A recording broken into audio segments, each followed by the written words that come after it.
निर्देशांक या सूचकांक। देखो, इसमें कई लोग शामिल हैं, फिशर भी हैं, मार्शल भी हैं और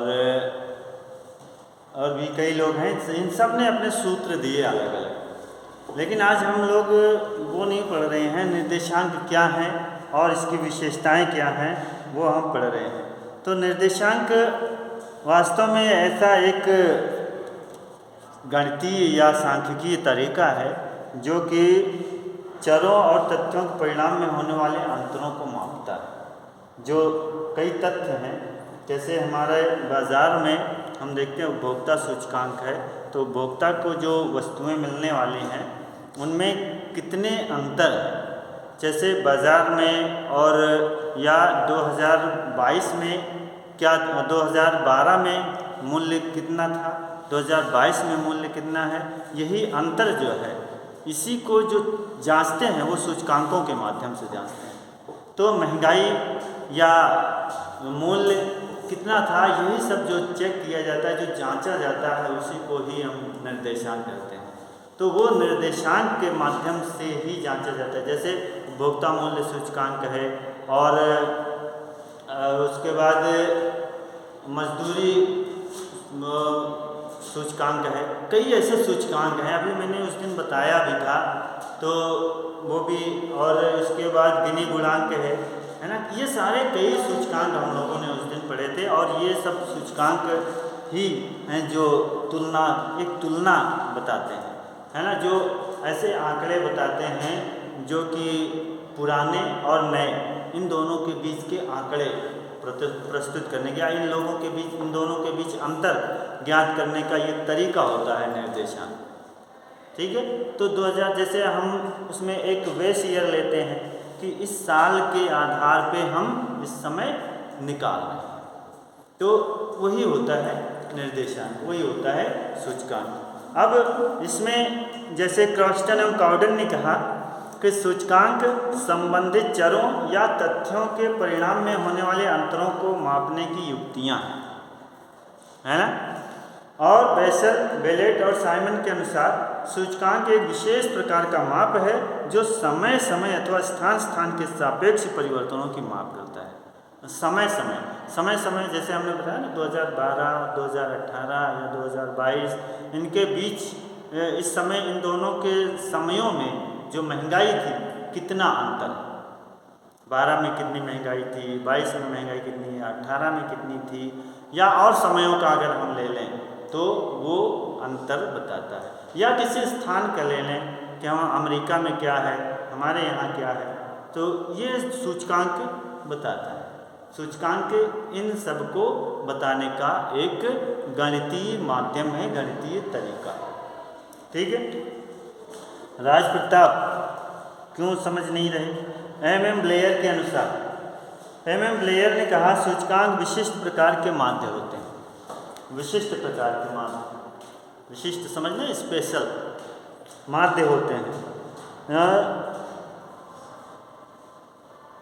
माध्य मतलब जैसे हम समांतर माध्य का निकालते हैं, अभी हम लोगों ने निकाला, तो ये जो है कई तीन इनकम थी, उनका एक वो निकाल लिया, 6.66।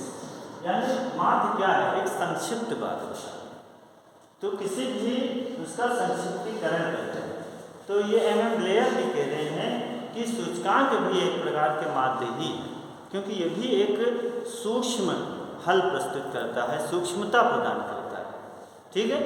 तो अब इसको हम ऐसे देख लेते हैं कि जो विशेषताएं हैं उसके आधार पर कि संख्या पर आधारित सूचकांक, पहली बात तो संख्या पर आधारित होता है,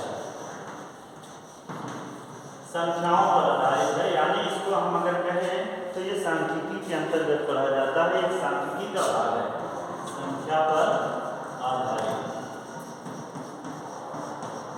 दूसरा क्या, दूसरा है कि माध्य के रूप में प्रस्तुत, यह माध्य के रूप में,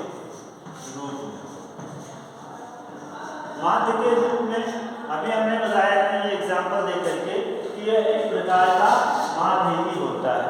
तो ये एक प्रकार का माध्य है। तो माध्य के रूप में, और माध्य का काम क्या है? संक्षिप्त रूप प्रदान करना, है ना। माध्य का काम है संक्षिप्त रूप प्रदान करना। तो सूचकांक भी एक संक्षिप्त रूप प्रदान करता है, इसलिए इसको माध्य कहते हैं। और समय और स्थान की तुलना के आधार पर, समय या स्थान की तुलना के आधार पर, आधार के रूप में, आधार के रूप में, तो समय या स्थान की तुलना के आधार के रूप में, यानी यह एक तुलना का आधार प्रस्तुत करता है। जैसे 2012 में महंगाई कितनी थी या उपभोक्ता मूल्य कितना था, इस समय उपभोक्ता का मूल्य कितना है, इन दोनों के बीच में, ये तो समय हो गया ना, इन दोनों समयों के बीच में ये एक भूमिका निभाता है। दोनों की तुलना करने के लिए एक एजेंट की तरह काम करता है ना। तो एक गणितीय तरीका, और वैसे ही स्थान के, जैसे हमने अमेरिका और भारत का उदाहरण दिया, है ना, तो ये दे सकते हैं। और एक ही श्रेणी में तुलना, रोहित सर, तो क्या है? एक ही श्रेणी में तुलना, एक ही श्रेणी में तुलना, एक ही श्रेणी में तुलना का मतलब है कि जैसे हम महंगाई की बात कर रहे हैं तो महंगाई के भी बारे में तुलना कर रहा है। जैसे इस समय पे उपभोक्ता का मूल्य कितना था, इस समय पे उपभोक्ता का मूल्य कितना है, एक ही श्रेणी है ना। उपभोक्ता का मूल्य 2012 में भी, उपभोक्ता का मूल्य 2022 में भी, तो श्रेणी एक ही है, एक ही श्रेणी में तुलना करना। और इसके अलावा सापेक्ष माप, सापेक्ष का मतलब होता है तुलना करना, सापेक्ष का मतलब होता है तुलनात्मक, तुलनात्मक अध्ययन करना। तो ये जो भी माप प्रस्तुत करता है वो तुलनात्मक होता है, ये नहीं है कि निरपेक्ष है। निरपेक्ष का मतलब होता है बिना किसी से तुलना किए, और सापेक्ष का मतलब होता है किसी से तुलना करना। तो ये एक तुलनात्मक अध्ययन प्रस्तुत करता है। कौन सा? सूचकांक। तो सूचकांक कुल मिला के एक प्रकार का माध्य ही है, MM प्लेयर के अनुसार। और ऐसे भी देख लिया कि ये क्या है, एक प्रकार का माध्य ही है। माध्य, समांतर माध्य, माध्यिका, बहुलक जैसे होते हैं वैसे ये भी है।